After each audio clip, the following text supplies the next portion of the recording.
Welcome to another Adobe Script tutorial.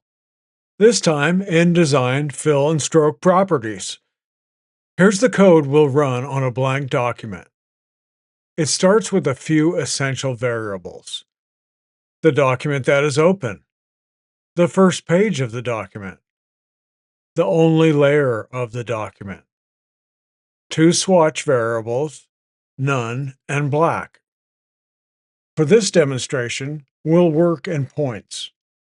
So set the script measurement units to points. I've listed other units for reference. We'll begin by drawing a straight line. First, we need a path defined. A simple line is made of 2 points, where to start and where to end. Any point requires 2 numbers. First, the x-coordinate. Second, the y-coordinate. The x-coordinate is set to 36, meaning 36 points in from the left edge of the document. The y-coordinate is also 36, the same distance except from the top of the document. For the end point, use the same 36 y-coordinate so the line is straight across. Of course, this could be any other value to create an angled line. The x-coordinate is set to 144 points. That puts the end point across the page a bit. Let's run the script and see the result. A straight line that runs from 36 points to 144 points. Now let's examine the properties of the line. The function createLine makes the line. It requires one argument, entire path, to which we pass the path to draw array. In the function, add a new graphic line to the page. The add method wants to know the layer, supply that, then assign the result of the method to a variable. I've named it line. Then set its properties. To start, set the desired coordinates, passed in the argument entire path. Fill color is set to none. It's just a line that has no fill. Stroke color is set to the black swatch. Stroke tint is 100%.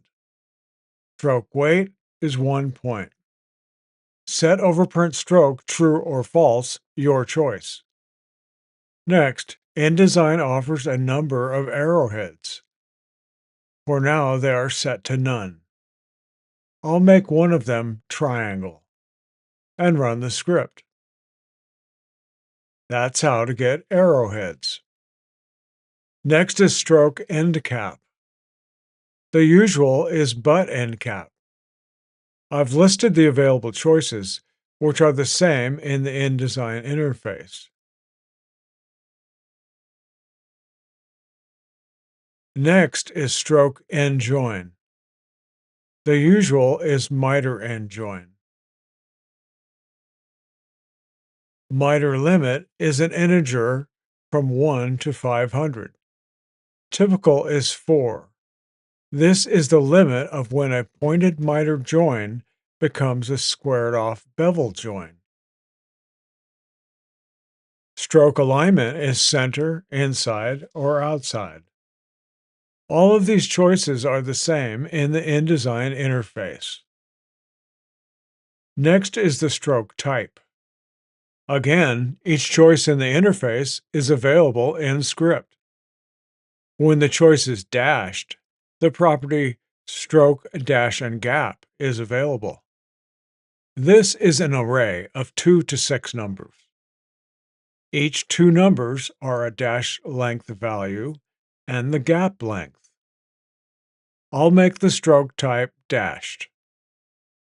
Then set the dash and gap values to 12-point dash, 2-point gap. Back in InDesign, you can see the result. Next is fill properties. Unlike Illustrator, we don't have to draw everything ourselves. InDesign has collections of rectangles, ovals, and polygons. All we must provide are the boundaries for the desired shape. In script language, the four values are known as geometric bounds. These are the coordinates of the four corners of the shape. The values are stored in an array. Then, like creating a line, supply the array of boundaries to the function createShape. We'll start by making a rectangle. The page object has a collection of rectangles to which we add one. The add method wants to know the layer where the new rectangle goes. Supply that, then assign the result of the method to a variable. I'll use the variable name shape. Then apply the geometric bounds that define the position of the rectangle. Set the fill color, the tint, and whether or not to overprint. In this case, there is no stroke, so the weight is 0 and the color is none. To have a stroke on the fill, all the earlier properties for stroke work here as well. Next are the rectangle corners. Each corner can be different. For now, all are regular square corners. I'll run the script to show our rectangle. Next is corner radius. This only applies when a corner is set to rounded. The value is the radius in points, the same in the InDesign interface. To demonstrate, I'll make one corner rounded, then run the script. There it is. Back in the code, let's create an oval instead, and run the script.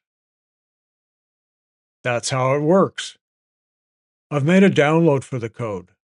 Get it at the link in the description. Like this video and subscribe.